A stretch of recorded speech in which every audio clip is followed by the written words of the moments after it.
Hello বন্ধুরা, সকলে কেমন আছো? তোমাদের ভালোবাসা আমিও ভালো আছি। আর যারা আমাকে জানো তো জানো, যারা জানো না আমি টুলটুলি। আজকে আর একটা ব্লগ ভিডিও নিয়ে চলে এলাম।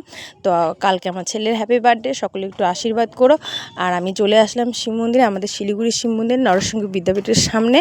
একটা বড় দোকান বলতে পারো বা মলের মতন দোকানটা, ঠিক আছে। তো সেখানে হুইপ ক্রিমটা পাওয়া যায়। হুইপ ক্রিম কী বললে তোমরা বুঝবে না। তো এটা সাধারণত যারা কেক বানায় তারাই জানে। কেকের মধ্যে যে সাদা সাদা ক্রিমটা থাকে তাকে হুইপ ক্রিম বলে। তো অনেক ধরনের হয়, ঠিক আছে। তো আমি ক্রিম নিয়ে নিলাম। আর আশেপাশে একটু যতক্ষণ ক্রিমটা আমাকে এনে দিচ্ছে, দোকানে থাকে না, ওদের পিছনে আরেকটা বড় রাখার জায়গা আছে, সেখান থেকে এনে দিচ্ছে, ততক্ষণ আমি একটু ভিডিও আশেপাশে করে নিচ্ছি। দেখো দোকানটা অনেকটা মলের মতন, মল বললেও ভুল হবে না, মলই ধরো।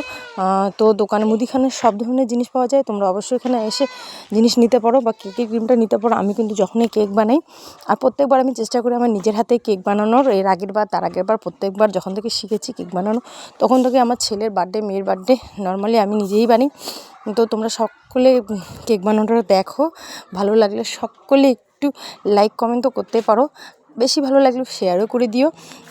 তো আমার কেক নেওয়া হয়ে গেল। আশেপাশেগুলো ভিডিওগুলো করছি। দেখো এখানে একটা স্ট্যাচু আছে, পুতুল। শিব মন্দিরের পাশে, রেল লাইনটার আগে, শিব মন্দিরের উল্টো পাশে, ঠিক আছে। নরসিংহ বিদ্যাপীঠের যে গলিটা উল্টো পাশে গেছে সেখানে। তো রেল লাইনটা পার হতে হয় না। তো আমার প্রায় বাজার করা শেষ, চলে আসলাম বাড়িতে। দেখো তারপরে আমার মেয়ের যেহেতু ওরিও বিস্কুট দিয়ে কেক ভালো লাগে, তো একটা ছোট্ট করে ওরিও বিস্কুট দিয়েও বানিয়ে নিব কেক। তো এটা রাতে বানিয়েছিলাম। তো রাতে এটা বানানো হয়ে গেছে, তোমাদের সঙ্গে পরে বাদবাকিটা শেয়ার করছি।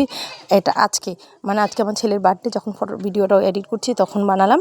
তো কমপ্লিট এখনও হয়নি, এখনও হচ্ছে। তো ওটা ময়দা দিয়ে বানাচ্ছি, যেহেতু আমরা নিরামিষ, তো আমরাও খেতে পারবো। তো এই যে আমি যেটা ওরিও বিস্কুট দিয়ে বানিয়েছি, দেখো ছোট হয়েছে, বেশি বড় হয়নি, খালি 5-6টা বিস্কুটের প্যাকেট দিয়ে বানিয়েছি, তোমরা দেখলেই। Thank you.